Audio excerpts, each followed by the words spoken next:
Hello there, World of Tankers, and welcome to the channel. I'm your host, Rodol's Blitz, and in today's video, we are back at it with a versus video. It's been a while since I've made one, just because there's not many tanks to really compare that are similar anymore. However, there's one that is very similar to the other, and that is the Caro 45-ton to the Progetto 65. Both of these are Italian Tier 10 mediums. Both of them are auto-reloaders, and both of them feature similar yet very distinct playstyles that I thought I would go over in today's video. We're going to start off with the Progetto, which, believe it or not, I actually think is a better tank. Why? Well, the Progetto, for many years, I always believe, is one of the most underrated tanks in the game, because its gun gains DPM as you dump the clip. As you'll notice, the third shell takes 4.98 seconds to shoot. However, you're also forgetting that there's an intro clip of 3 seconds, so if you add that on, it's actually 8 seconds. It's 7.98 to be exact. Compare that to the first shell that is 7.7 seconds to load, which doesn't have an intro clip because it is the first shell and there's nothing to load after that. It means that you actually gain damage per minute as you dump your clip, because the second shell takes longer to reload than the third shell. So you shoot the third, then the second, and then the first, and then you just shoot it as a single shot, and you've got about 2,800 base DPM.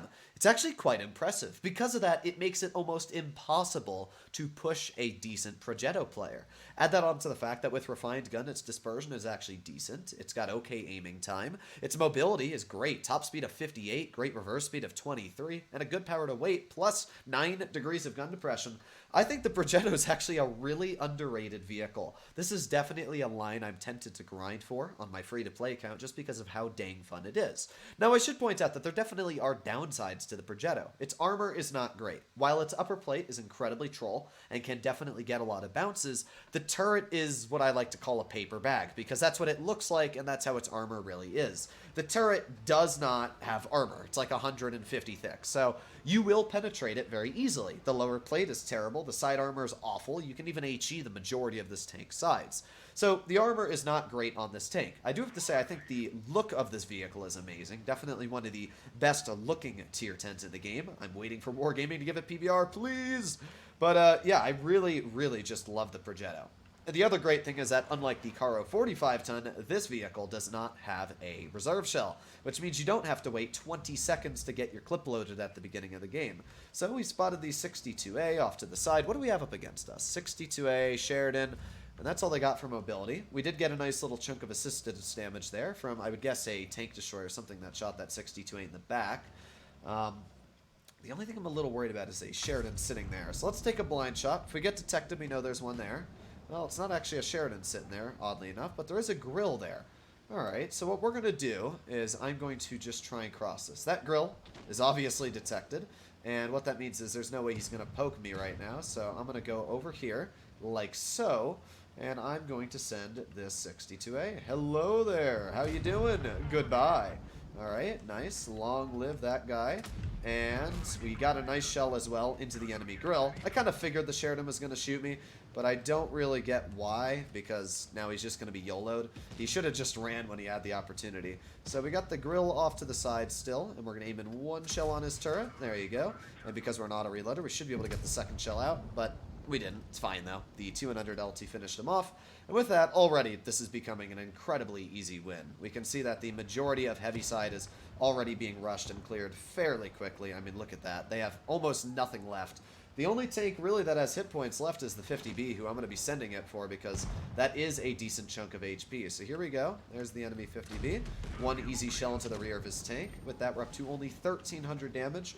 We're going to reload here. I'm going to actually wait for my final shell. There you go. Nice HE once, and a second nice HE. Sheridan runs past me, and bonk. There you go. Nice shot into the Sheridan.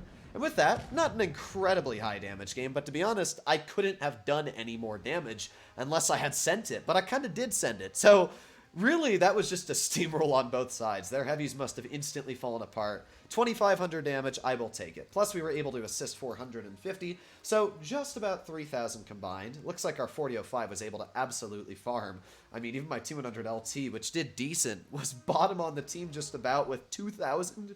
Wow, that was a steamroll of a game. But as you can see, the Progetto is very nice because you don't feel bad dumping your clip.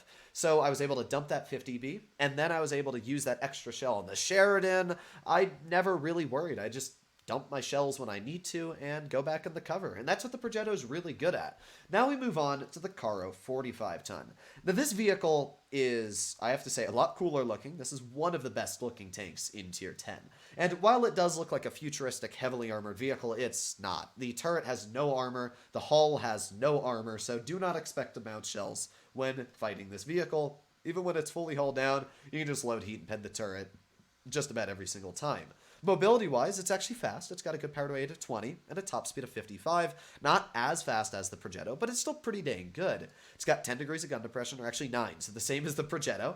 And when it comes to the DPM, it's actually the opposite of the Prog. So the first shell is a 4.53 second reload with a 3.53 second entry clip. So it's about, 8 seconds to reload the first shell. And then the second shell is a bit longer. And then the third shell is a bit longer. So the more you eat into the clip, the less DPM you have.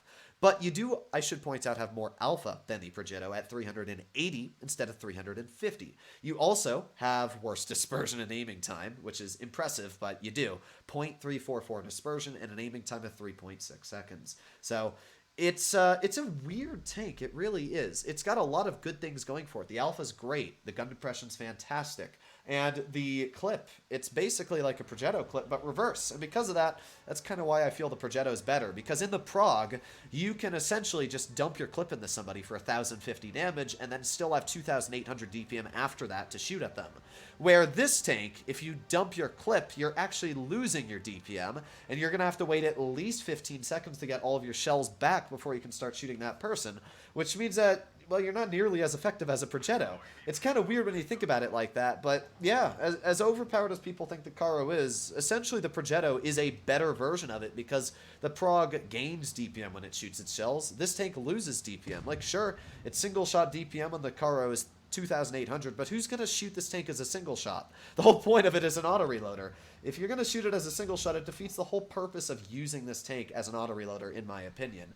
So that's just kind of how I stand on it. But for now, we're just going to chill here. They do have a Sheridan. They do have a T92E1 and a T54E1. There's the 54E1.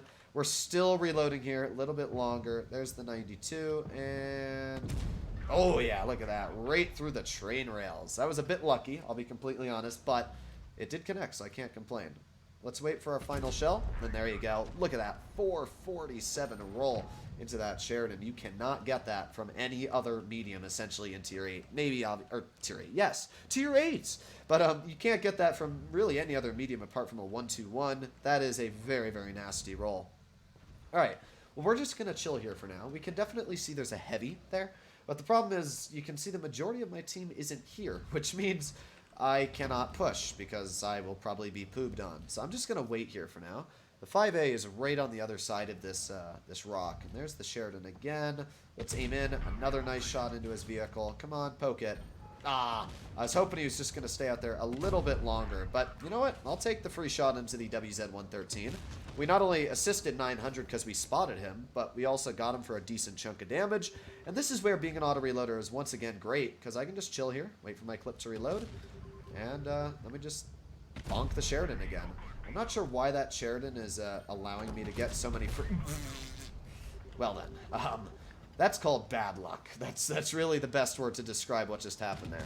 I'm going to try and help out this grill. I don't think it's going to make much of a difference because he put himself in an absolutely awful position, but we're going to get one shell into the 54E1, and then we're going to reload just so we can confirm the clip kill on this guy.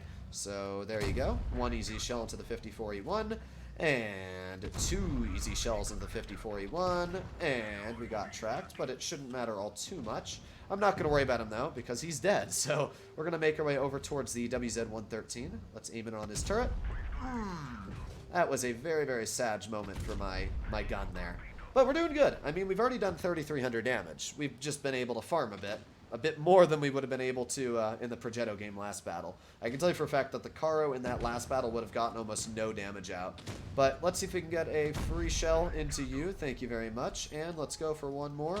A bonk and a nice little ram to finish it off. So a 4,000 damage gain.